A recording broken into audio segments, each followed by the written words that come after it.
Maharashtra industries development इन्स्टिट्यूटच्या media उद्योग विश्व YouTube चॅनलमध्ये मी स्नेहा कांबळे आपणा सर्वांचं स्वागत करते। आज आपण आलो आहोत धारा पंप मॅन्युफॅक्चरिंग कंपनीमध्ये। तर ही कंपनी विरार पूर्व येथे आहे। धारा पंप कंपनी ही ग्राहकांच्या गरजा समाधानकारकपणे पूर्ण करण्यासाठी ओळखली जाते। ही कंपनी म्हणजे हा व्यवसाय 2014 मध्ये अस्तित्वात आला आणि तेव्हापासून याचे क्षेत्र एक ज्ञात नाव आहे। महाराष्ट्र इंडस्ट्रीज डेव्हलपमेंट इन्स्टिट्यूटच्या MSME सर्व्हिसेस आमच्या वेबसाईटवर दिल्या गेल्या आहेत। त्यात स्टार्टअप, सिल्वर, प्लॅटिनम आणि कॉर्पोरेट अशा 4 सर्व्हिसेस आहेत। यापैकी कोणतीही एक सर्व्हिस तुम्ही परचेस करून मीडीची मेंबरशिप घेऊ शकता। अशाच नवनवीन बिझनेस आयडियाजसाठी तुम्ही स्क्रीनवर दिलेल्या दोन्ही वेबसाईटला व्हिजिट करू शकता किंवा दिलेल्या नंबरवर संपर्क देखील साधू शकता। हा व्यवसाय 2014 मध्ये अस्तित्वात आला आणि तेव्हापासून त्याचे क्षेत्र हे एक ज्ञात नाव आहे। हा व्यवसाय श्री आनंद सागर यांच्याद्वारे व्यवस्थापित करण्यात आला। आनंद सावंत यांनी विविध आव्हानात्मक ऍप्लिकेशनसाठी गिअर पंप डिझाईन्स तयार केले आहेत। चला तर जाणून घेऊया धारा पंप कंपनी विषयीची अधिक माहिती।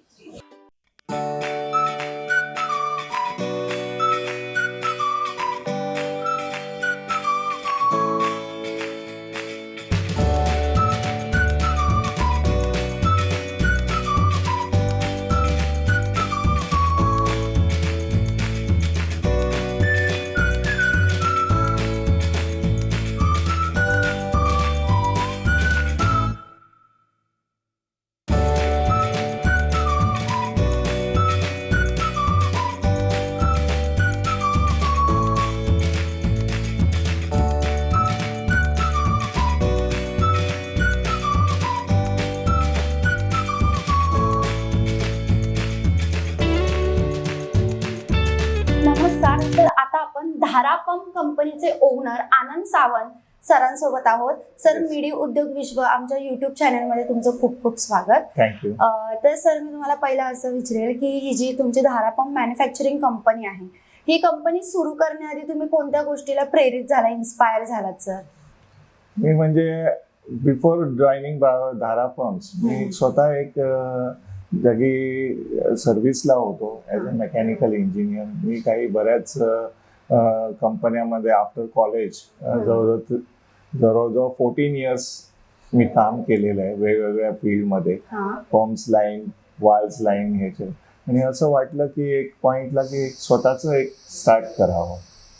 तर ॲट बिगिनिंगला म्हणजे एक गाळा घेऊन स्टार्ट केलं, ते हळूहळू आता वाढत गेलं। सर, तुमचा जो उत्पादन व्यवसाय ते संबंधित अनुभव जो आहे तो काय आहे आणि किंवा कोणकोणत्या प्रकारच्या जबाबदाऱ्या तुम्हाला घ्याव्या लागल्या सर? अनुभव म्हणजे नियरली 25 वर्षाचा अनुभव आहे या लाईन मध्ये मला। आणि जबाबदाऱ्या म्हणजे सगळंच A to Z करावं लागतं। जसं काही फायनान्स आहे, आपलं सेल्स आहे, मार्केटिंग आहे, त्याचं परचेसिंग आहे, रॉ मटेरियल सोर्सिंग आहे, आणि मॅन्युफॅक्चरिंग तर आहेच। तर ह्याच्यातले सगळं जे काही डिटेल्स जे काही असतील ते मला म्हणजे भरपूर त्यातलं स्टडी करावं लागलं, जे मी त्यामध्ये हळूहळू करून त्या एक्सपिरियन्स वाईज मी हे करू शकलो। सर, तुमच्या कंपनीमध्ये जेवढ्या मशिनरीज आहेत त्या मशिनरीजची एकूण संख्या किती आहे सर? साधारण एक 30 एक मशीन्स आहेत आमच्याकडे वेगवेगळ्या ऑपरेशन्ससाठी। जसं आम्ही गिअर पंप्स बनवतो, तर ते स्टार्टिंग पासनं जे काही रॉ मटेरियल चेकिंग पासनं, वेईंग पासनं, मग नंतर त्याचे प्रोसेसिंग होतात, जसे लेथ मशीन्स आहेत, मिलिंग मशीन्स आहेत, सरफेस ग्राइंडर्स आहेत, स्लॉटिंग मशीन्स आहेत। ह्या सगळ्या अशा मशिनरी जे पंप लाईन मध्ये लागतात त्या सगळ्या मशीनरी, इव्हन टेस्टिंग आहे, हे सगळ्या अशा म्हणजे एक 35-40 मशीन्स होतात। सर, ऑब्व्हियसली ही मॅन्युफॅक्चरिंग कंपनी आहे, तर तुम्हाला इथं कामगारांची संख्या म्हणजे कामगारांची गरज तर असणार आहे। तर एकूण एम्प्लॉईज जे आहेत तुमचे कामगार हे किती आहेत सर तुमचे? आमच्याकडे एक 14 स्टाफ आहे आमचं टोटली।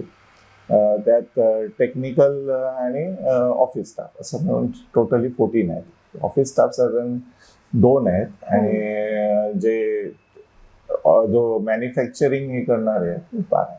ओके. हा. आणि सर, जेव्हा तुम्हाला असं वाटतं की एखाद्या मशिनरीमध्ये प्रॉब्लेम आला आहे किंवा अक्षमता दिसून आली, तर त्यावेळेस जेव्हा प्रॉब्लेम येतो तेव्हा तुम्ही त्याला फेस कसं करता सर, त्या प्रॉब्लेम्सला? म्हणजे असं आहे की बरंचसं माझं जे स्टाफ आहे हे फार एक्सपिरियन्स स्टाफ आहे. अराउंड 80% वेळी ते स्वतःच सॉल्व्ह करू शकतात. जे काही मशिनरीमध्ये प्रॉब्लेम्स आहेत किंवा काही वर्किंगमध्ये काही त्यात फॉल्ट आला तर इन हाऊस आमचं असा स्टाफ आहे की त्यांनी तो पण जर साधारण असे माझे एक 5-6 असे टीम आहे की ज्यांनी स्वतः एक 15-20 वर्ष या लाईन मध्ये काम काढले. तर ते मोस्टली हे इन हाऊसच रिझॉल्व्ह होतात. काही केसमध्ये आम्ही बाहेरून टेक्निकल हे एक्सपर्टाईज घेऊन तर जे काही समजा प्रॉब्लेम आला तर तो सॉल्व्ह करून घेतो. ओके.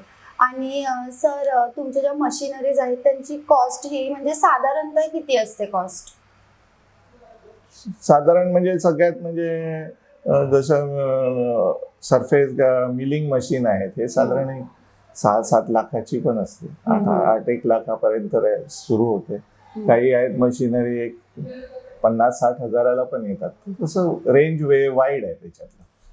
आणि सर, जेव्हा कामाचा प्रेशर येतो, वर्कलोड वाढतं, तर तेव्हा तुम्ही ते कसं मॅनेज करता? टाइम मॅनेज कसा केला जातो सर? टाइम म्हणजे आम्ही असं करतो की एक तर स्टाफ ओव्हरटाईम तर असतोच त्यावेळी आणि त्याशिवाय काही पार्ट्स आहेत किंवा हे आहेत ते आम्ही बाहेरून करून घेतो. म्हणजे आमचं कस्टमरला जे प्रॉमिस टाइम दिलेला असतो त्या टाइम मध्ये आम्ही करून घेऊ शकतो. आणि आमचं जे स्टाफ आहे ते फोकस राहतं जे क्रिटिकल ज्याच्यातलं जे पार्ट्स आहेत त्याच्यावर ते फोकस देऊ शकतात आणि तसंच वर्कलोड जास्त असलं तर असं आम्ही करून घेतो. आणि सर, जी तुमची टीम आहे, जी तुमचं कामगारांचे, त्या लोकांविषयी सर तुम्ही काय सांगाल तुमच्या टीम विषयी? म्हणजे चांगलं म्हणजे एकदम हार्ड वर्किंग टीम आहे. आणि बऱ्याचदा असं असतं की मी मुंबईला असलो तरी इथे जसं काय आहे ना ते एक वेल ऑइल युनिट सारखं जसं वेल ऑइल मशीन असतं ना तसं ते प्रोसेस चालत असतात आपोआप.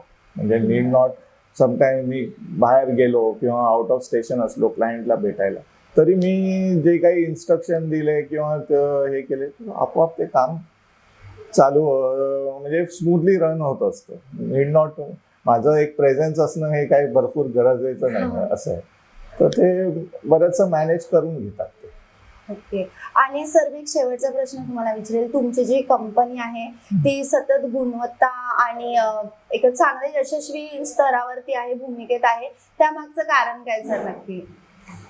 आम्ही म्हणजे कस्टमरला एकदम प्राईम फोकस मध्ये ठेवलंय. म्हणजे जसं काही मी मार्केटमध्ये गेलो आणि काही गोष्ट विकत घ्यायला तर त्या अँगलनेच आम्ही दर प्रोडक्ट असतो एकदम इनिशियल स्टेज पासून जे फायनली त्यांना डिस्पॅच होईपर्यंत प्रत्येक स्टेजमध्ये ते जो प्रोडक्ट आहे ना हा टेस्ट केला जातो आणि थरो क्वालिटी चेक्स होतात.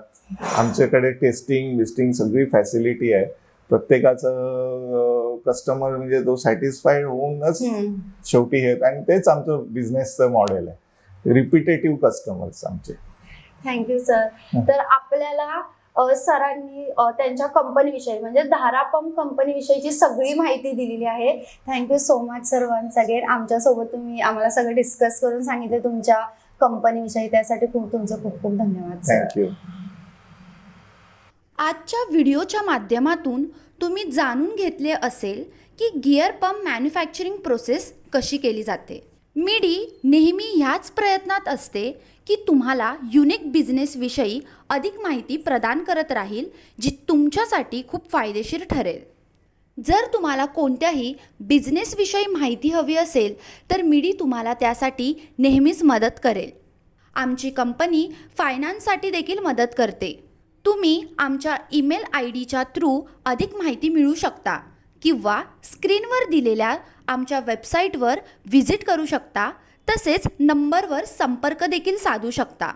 जर तुम्हाला हा व्हिडिओ आवडला असेल तर आमच्या मिडी उद्योग विश्व यूट्यूब चॅनलला सबस्क्राईब करायला विसरू नका आणि व्हिडिओला लाईक, कमेंट आणि शेअर नक्की करा.